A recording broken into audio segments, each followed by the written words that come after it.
Cool.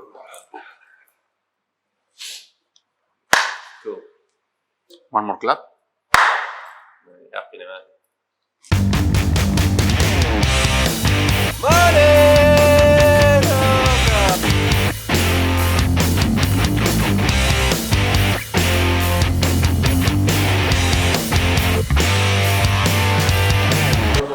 And we're in.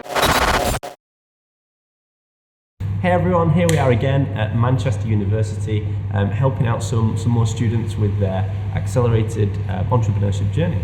So the guys at Manchester Entrepreneurs have asked me to come back to help do some sales training today. You may have seen the video, a few videos ago where we came here and did some kind of one-on-one mentoring. This is kind of a follow-up to that, where everyone's kind of come back on the Saturday and they're now trying to learn different practical applications for skills moving through the business. So they've asked me to come back in to do some kind of sales training, things that you need to kind of understand around sales and how to sell to people, and kind of help people stop getting disillusioned with all the pretty stuff and really help them to get stuck in to kind of help make the businesses make some money. So this is what we're going to be doing today. Hopefully you'll be able to see what's going on and hopefully we'll be able to get some good information.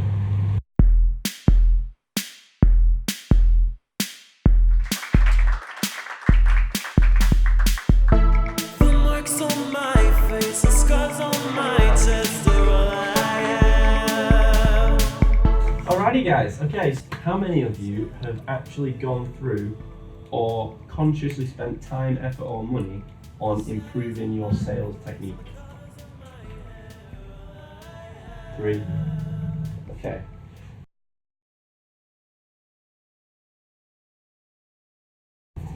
Five elements of sales.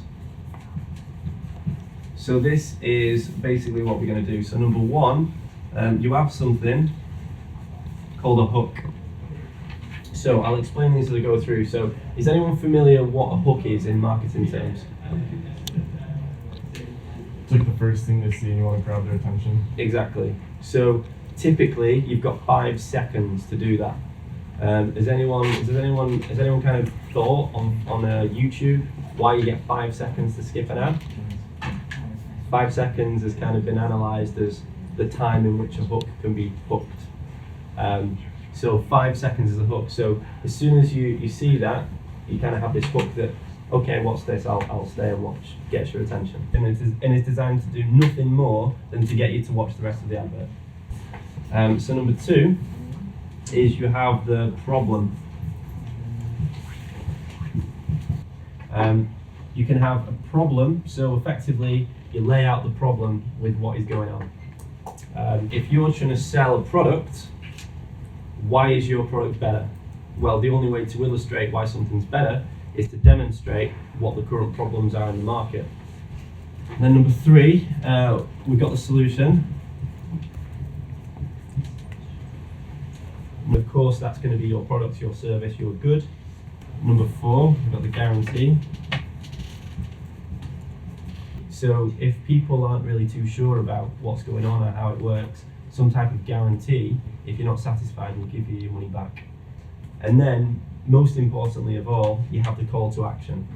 So we've got you to look at what we're doing, we've explained why there's a problem, we've explained why our competitors suck, here's our solution that's better than everyone else, we'll guarantee that you can't go wrong with this product, if you do we'll give you your money back, and then this is how you buy it. How could you possibly not? So, okay, so you definitely want to write these down, guys. If you take nothing away from this, this is going to be really, really, really good for you. So you've got a hook, we've got a problem, we've got a solution, we've got a guarantee, and we've got a call to action. So you could have, if the title of your, so for my stuff at the moment, a lot of people obviously like to make money from the machines that we sell. So some of our literature could be, 58% return on investment in 6 months. Bang, title. That's a hook. So, and then we can have, a problem with other stuff, so in my world, people think that you can't mine Bitcoin profitable anymore, you can't, crypto's dead, it's not a thing anymore. But then obviously that's because they're mining Bitcoin and not all the other coins, and that's where all the money is. So we explain that that's the problem. It's not a problem with our equipment, it's a problem with poor knowledge of the competitors' equipment. And then we explain why that doesn't work properly. Their equipment can't do this, and this. But our solution is this bit of equipment that can mine all the coins, so you don't actually need to cross your fingers and hope Bitcoin goes up. As long as the whole blockchain sector is moving forward, then you basically got a machine that can do everything. So that's way better. Cool. And then the guarantee. So for us, what we do is we obviously can't guarantee any figures. We can't guarantee any money back. But what we do guarantee is that people get 12 months warranty and service and full concierge support. So a lot of our customers' concern is that they technically are a bit afraid of things. We guarantee that we did the whole thing for them. It's all included in the price. So you will never have a problem with any technical know-how on the business. And then the call to action can just be exactly that. So in person, on an online marketing thing, it could be visit our website, give us a call. On a flyer, it could be go to this website. It could be different for different areas where things are going. On Facebook, it could be a Facebook ad. So we've got Facebook ads at the moment that basically kind of do some of these in 30 seconds, and the point is just to get them through to our website. So it can be really, really good, but it crosses lots of different media, from flyers to brochures to any type of explicitly sales material. Sometimes your material won't explicitly be for sales, but if it is, it should pretty much follow those 5 principles in some form or another. And also, the conversations that you have with people when you're on the phone, that is not a bad way to do it either. That's a really good solution for most of your sales thinking. So if you call someone up and you cold call him, how the hell do you get someone's attention from someone that you've never spoke to, doesn't want to speak to you, has no interest in who you are, doesn't want to buy anything? What do you have to do? You've got to hook them in with something. So if you call in B2B, then it's going to be, we can either, save you money, or I know you've got a problem with this, we can fix that. There needs to be something that is actually really important to them at that point in time. Then you can describe the problems and what's going on. On the phone, it's a bit different because, interestingly, whoever is asking the questions is in control of the phone call.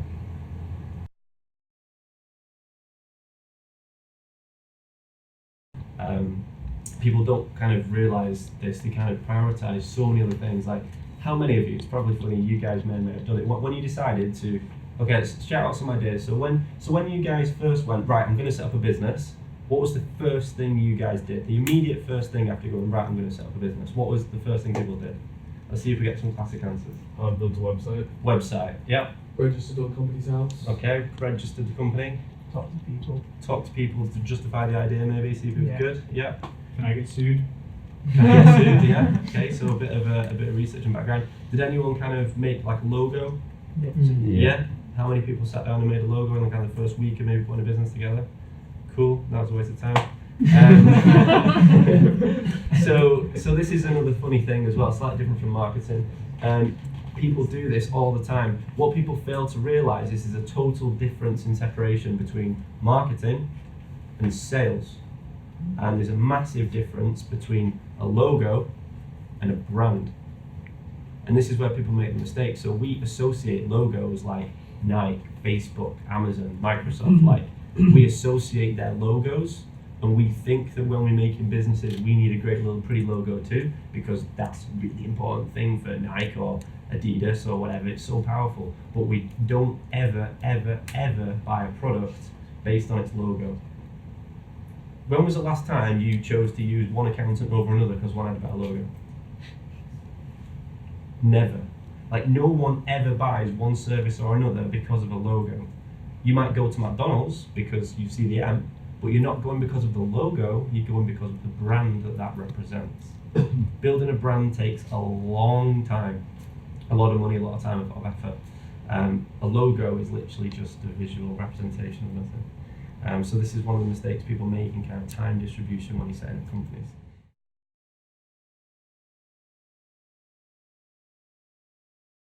No doubt you guys have come to all these sessions and you work really hard on your websites and you create really hard on your marketing and you go through your email stuff and you go through all this amazing stuff, but yet no one sits down and consciously goes, how the hell do I become better at sales? Why? Sales are already pretty good. I like this guy. So just to kind of caveat some of those things, setting up a website is a really common thing. People just go, right, let's set up a website, let's do that stuff. So fun fact for you, I had sold, when I set up my business, couldn't afford a website, had no money. I figured it was going to cost me maybe 1,500 quid to get an e-commerce website set up looking good. Didn't have the money, so I just thought, well, I'll just do what I always do myself. So I didn't have a website, I didn't have an office phone number, I didn't have an office, didn't have anything apart from a phone. And we'd sold, I'll say we, me, the eternal we, we'd done about £86,000 of sales before I thought, right, okay, let's make a website now. So no one had seen my products, no one knew what I was talking about, I didn't have an office to come and show people, I just sold stuff. Because the honest truth is, as in business now, so the company's growing really quickly, we're doing really well, we're taking a lot of new staff, ironically we're taking a lot of sales staff at the moment. I have never to this day come across a problem in business that has not been fixed by more sales. Someone's trying to sue me, shit. Well, I'll sell more stuff and I'll pay more lawyers, problem solved. A staff member's left, shit, I need to hire someone. Well, I'll sell more stuff and I'll pay the wages and hire more people. Like, there is literally, ultimately, with money, there's not a lot of things a business can't do as a commercial entity. Doesn't fix emotional problems or stress. The human elements are certainly not removed by money, and they're considerations, but in practical mechanism terms, sales is kind of the heal-all antidote to a business. If you're growing too fast, you hire more staff. If your building's too small, you buy a new building. If you need more stock, you buy more stuff. It's just, ultimately, it's the oil that makes the whole process move. Sales is absolutely critical. And if you guys are looking at raising money or kind of doing projects, or I'm not sure if some of you still studying in uni, I guess you are. I don't know if you any kind of practical modules for business and stuff, but you can't really ever go too far wrong. When I was at Lancaster, we had a business. Our last kind of final year module was somewhat practical. I'm sure you all can feel some sympathy that your academic modules aren't so practical. Bloody essays. But you've got a lot of stuff in there where there's some practicality to it, and if you actually end up doing a business and making money, no one can not give you really great marks. So even in the academic world, sales has got a little bit of room for it. So the thing is with sales is people don't consciously do it, probably for two reasons. Sales has, so if you say to someone, I'm a sales guy, automatically there's bad and negative connotations to that. People think of a dodgy double-door salesman mugging off old ladies, or some like Wolf of Wall Street selling shares over the phone type of stuff, right? That's the impression that people get. But here is the honest truth. If you are a business owner, you are the number one salesman. Like, do not try to separate owning a business from sales. They are exactly the same thing, and absolutely crucially, sales is, as you guys have kind of come to the conclusion, without question, no holds barred, the number one skill of running and setting up a company, at least in the beginning stages, without question. Doesn't matter what your product is, doesn't matter what your website is, doesn't matter how good you are, doesn't matter what you've done, doesn't matter where you come from. If you can sell, you will never, ever, ever worry about money again in your life. It's the absolute number one critical life skill. Sales is literally just the be all and end all of transferable skills. If you can, sell a used crappy car to someone and they think it's the most amazing thing in the world, and then you could also sell commercial grade products in Microsoft as well. Different techniques, and there's a bit of a skill jump over the two, but good salespeople are really, really, really, really hard to find and should be the highest paid employees in all your businesses. So I'm looking for sales staff at the moment on the commission structure that we've put in the business. If they sold what I sold last year in the business, I expect to pay them between £75,000 and £150,000 a year. And I will pay them with pleasure, because it means that I'll be making more. Very simple. Like a salesperson as well should never cost your business a penny, ever. So if the person that you bring on is not earning more than their salary, they're not a salesperson, they're a drain. So this is the thing with sales guys as well. So separate from training, when it comes to staff, this is what I've learned this year, and I've learned this the hard way. Because the honest truth is I was a bit scared. Growing the business, it's grown so quickly. I was scared to go, oh shit, I don't really fancy taking on 10 grand a month in wages. That's steep.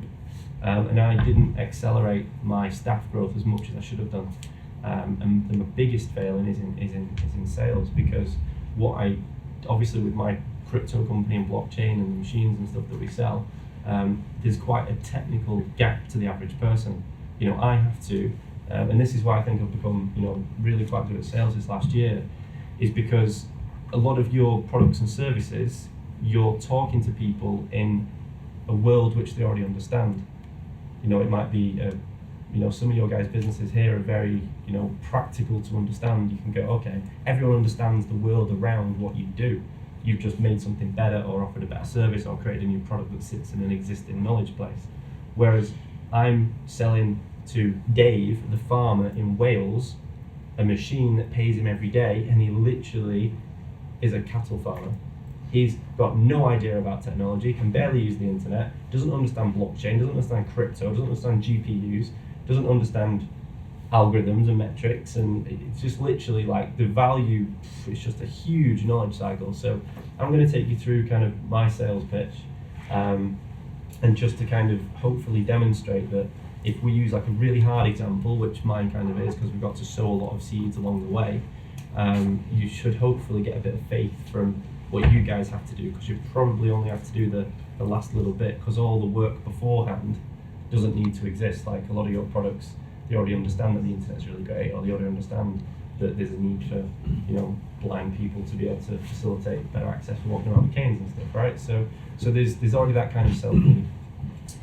I also want to cover sales language as well, because a lot of people don't really understand or don't realize the smaller things. So if you're having a conversation with someone about sales, your language should automatically change without even realizing it when you get very good.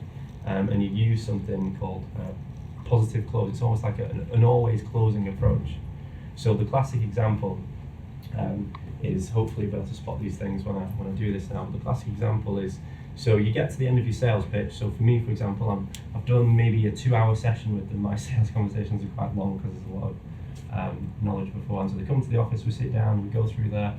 I think my conversion rate for a physical meeting at the office is really, really high. I think it's about 86% conversion rate, which is nuts. Getting people to the office, once they're in, I'm just like, right, this is game on.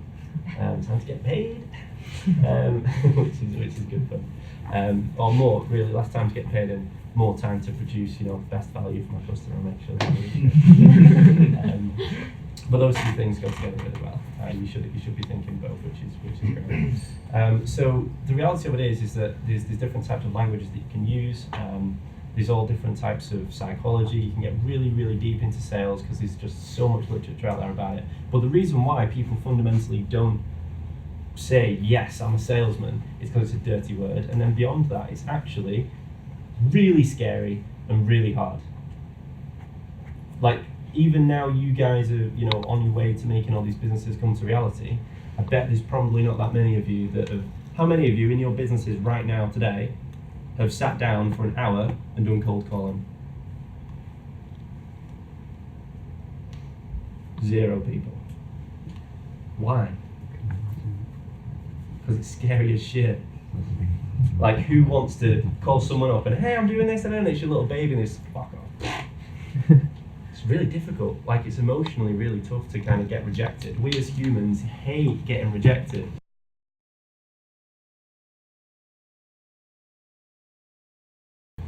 Other than obviously being scaredy cats, because that's a perfectly natural reaction, that's fine, embrace it. Why isn't anyone actively cold calling to grow your businesses? I don't think it's applicable to the business. Okay, so what's your business? It's like hummus. Hummus? Yeah. Okay. So where do you buy hummus from? I make it. Right, so where do you sell it? It's around Manchester. Okay. So I would buy it from a shop. Mm. So inevitably your customers are shops. Right. So I make hummus, I sell hummus. Who do I want to buy hummus? Not actually the individual. See, this is you think your business is B2C because all your customers are people. It's not. Your business is B2B. because you need to sell large amounts of hummus to businesses. So then you literally call them up and go, hey, I've got the world's most amazing hummus product. It does this and this and this and this and this. Why don't I come down and I can show you it and we can stock some? Why don't we just take a sample of 20? It's never not applicable. It's just that you have to think about the way in which you're doing something. So your sales are probably shit hot when it comes to selling to people, but ultimately that's not going to be a business that's viable, because you need to sell in large quantities to shops and eventually distributors and warehouses and the big boys in order to make that a commercially viable thing. So ultimately your actual customers are businesses, not people. The business's customers are people. You're above them in the food chain. And it's just that type of thinking. So has anyone got any, because inevitably you guys at the moment are, we're all kind of at the bottom starting out with what we're doing. So opening up the doors and bashing down the doors is the hard bit. And sometimes a phone call, inevitably you're going to have to contact new people that you've got no connection with. So at the moment, how are you guys prioritizing to do that? Sorry. Oh, sorry, was it a rhetorical question? No. Oh, okay. So, in terms of like cold calling, if we're e-commerce, we advertise mostly through Facebook, Instagram, Yep. and like Google AdWords. Do you think there's any other methods we could use in terms of like reaching out to stores or? Well, yeah, this is the thing. So this is one of the things that I find really interesting. So my business is a tech business, I guess. We sell posh computers. Most of my customers are not techie, and most of them are property developers or business owners or whatever. And interestingly, what we have found, and the reason why I think the business has grown so quickly, is of all my customers, 97% of them I've had a physical face-to-face meeting with. Even though you can buy online like that. In fact, when a customer buys something online, we don't process the order, we call them up and bring them in for an appointment. Because I'm so convinced on making sure customers understand what they're doing and moving on and certain risks and so forth. But the point is that because we live in such a digital age now, we've got online sales and funnels and Facebook ads and da-da-da-da-da-da. Like a lot of your businesses will be, volume or digital stuff, e-commerce, you're going to want to be selling loads of stuff, totally hands-free and totally automated. But the reality of it is the B2C, don't get me wrong here, I'm not saying start calling people's houses. Like cold calling B2C is completely dead. Like do not annoy people at home, that's just not, we're past that point now in the market cycle. But calling businesses, the business exists to make money. And if you believe in your product, why would that business not want to use it?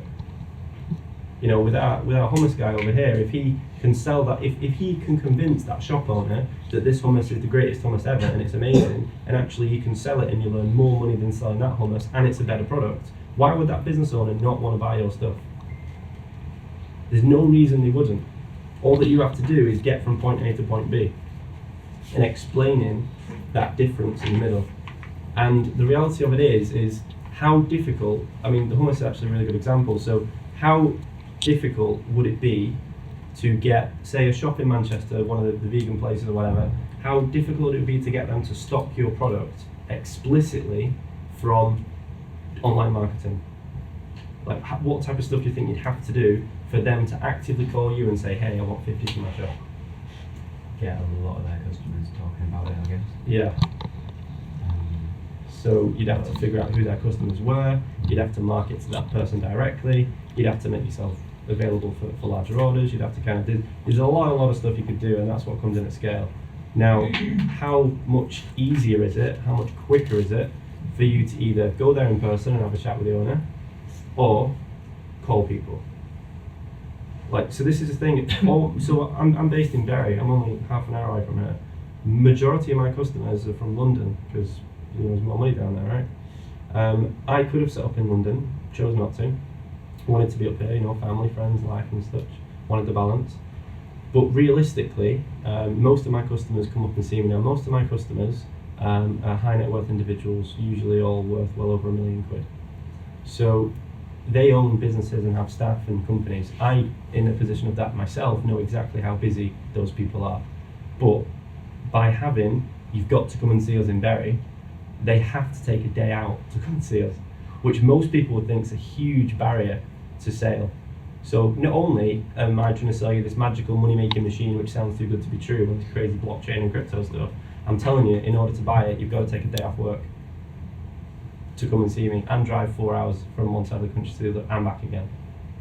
It's a big push. But the reason why we're able to do it is because our value proposition is so strong. Because in order for that meeting to happen, we would have had inevitably probably 30 minutes to 45-minute phone call with every single customer. So the human element in this digital world that we've got, which we're all part of as you know, the young guys and girls coming up, everything's Facebook, everything's digital, everything's online, and those things work really, really well. We all understand that they do. But do not undervalue old school mechanisms for sales. Because especially when you're starting out and especially when you're hitting the ground running, they're the quick wins. Calling someone, speaking to someone. So when I started the business, I literally had no money, had no website, had nothing. I spoke to people on Facebook. I'd put a post in a Facebook group and I'd message someone that commented, and then I'd be like, hey, yeah, sure, tell you what, let me get your number, I'll let you know more about it. And handled that directly. Every single customer I'd spoke to on the phone for an hour. And it's that ability to directly contact people and take them through that process and just go after people one by one by one by one.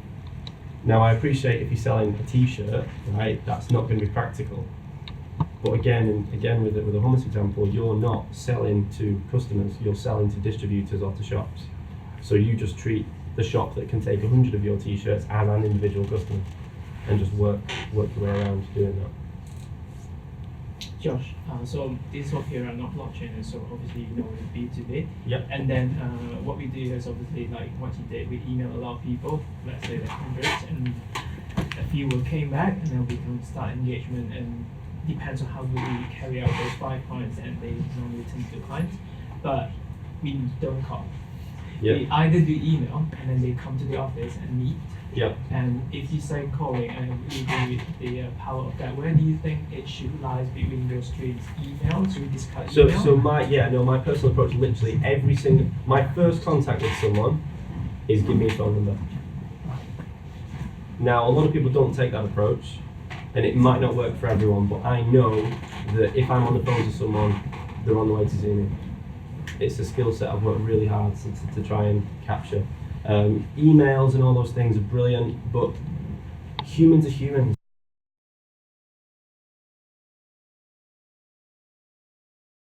Sales is fundamentally about numbers. It's a numbers game.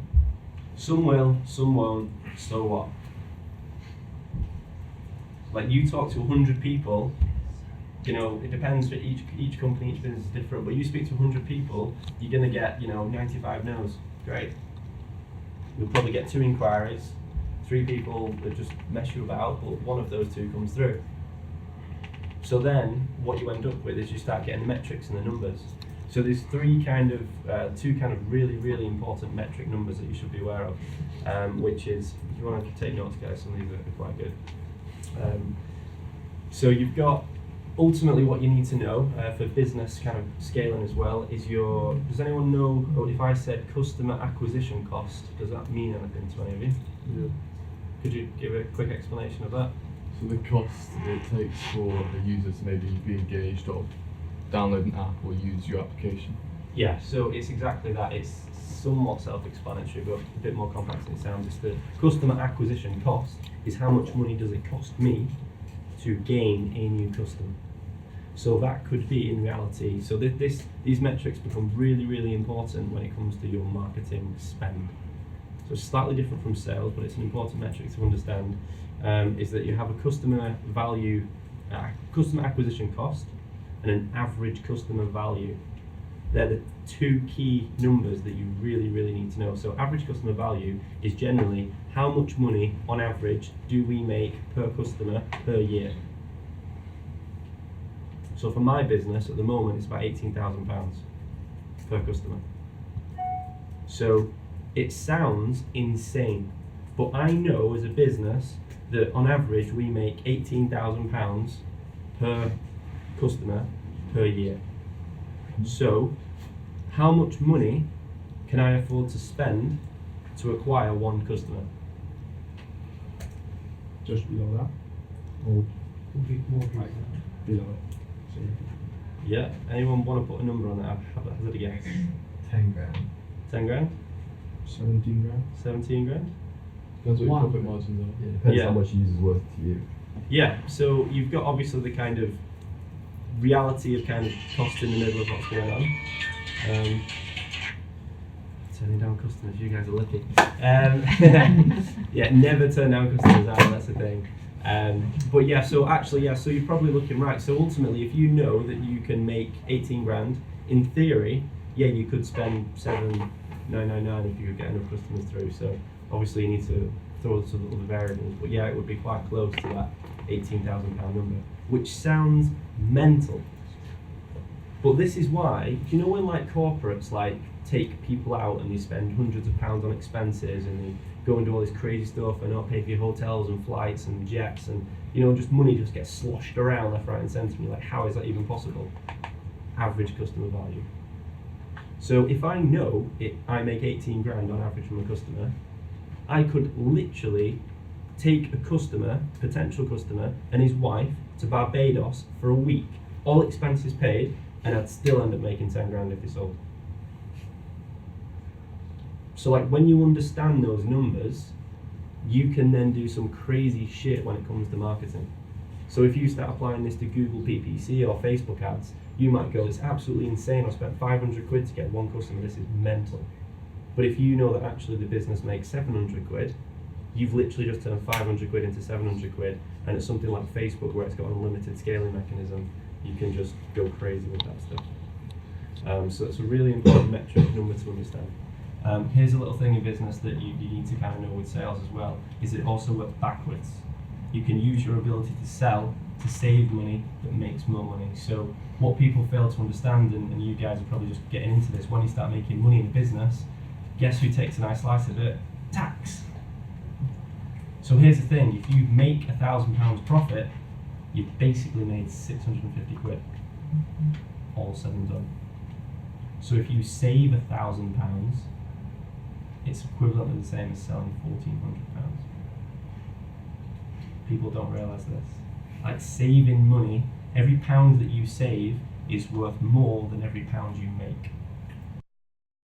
So there you have it, guys. Hopefully there was some little nuggets in there to help kind of people with sales and some kind of interesting information there to help kind of just frame some of the younger entrepreneurs kind of on the journey, just explaining kind of how important sales are and how much time and effort you should really kind of consciously spend on trying to get better at that skill, because it's a very difficult one, it's a bit scary, and it's really nice to kind of hopefully have someone come in and just kind of say it how it is, because I know if I would have hopefully got some of that information a few years ago, it might have been helpful for me. So fingers crossed that all made sense to the guys, and it's really exciting to be able to do a little bit in this kind of community, and fingers crossed we can see some good results next time we come back.